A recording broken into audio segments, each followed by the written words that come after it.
Today I'm going to show you how to create this small yet fast paper plane called the crosswing. To begin, fold the paper in half and then repeat.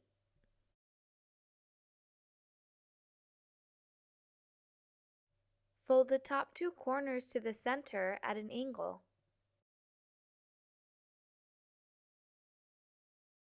Next, open the sheet back up and accordion fold the sides in like this.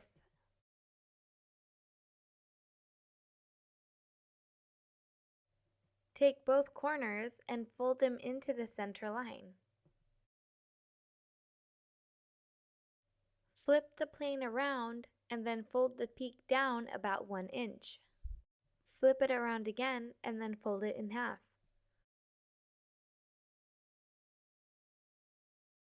Take a ruler and fold out the first wing, and then repeat with the second wing. Finally, take the ruler and fold up the ends of each wing about 1 inch.